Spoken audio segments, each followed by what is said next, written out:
The Father reached his hand into the heavens and pulled down 7 stars, and one by one he set them on the brow of Hugo of the hill to make a glowing crown.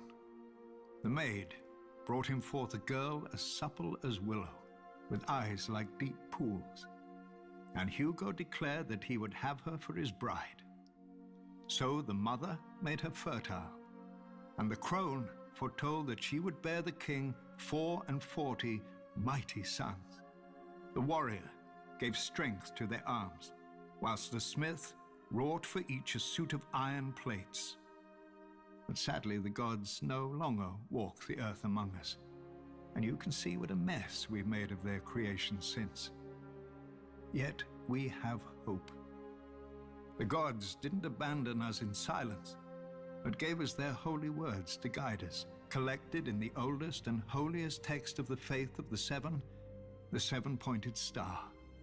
Divided into 7 books for the 7 aspects of God, in it we learn of the Father's justice, the Mother's mercy, the maiden's innocence, the crone's wisdom, the warrior's strength, the smith's labor, and the stranger's peace. It is a long book.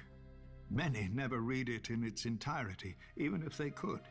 When the Andals first sailed for Westeros, filled with divine fire, every warrior carved a 7-pointed star into his body, for even that was easier than carving its namesake into his mind.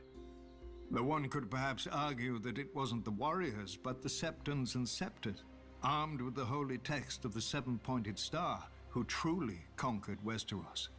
The first men had no letters, but the runes they would scratch onto rocks. No gods, but the faces they would carve into trees. But then came our holy men and women among them, bearing the very words of the gods under their arms. Trees and rocks were no match for the 7-pointed star, and most of Westeros soon turned to the faith and to its guardians, their new Andal overlords. Whilst the Andals soon fractured into warring kingdoms, the faith remained whole and indivisible, bound together by the 7-pointed star. When those kingdoms fell to Aegon and his dragons thousands of years later, the faith remained subject only to the 7 above and the 7-pointed star below. Or so it was supposed to be.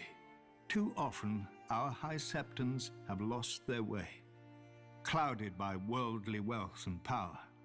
No matter. We still have the 7-pointed star.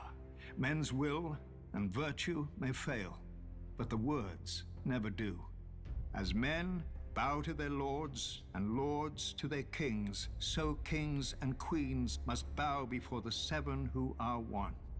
The knees of the powerful work the same as the knees of the weak, and were given to all for the same purpose, to bend before the gods, or break in the bending.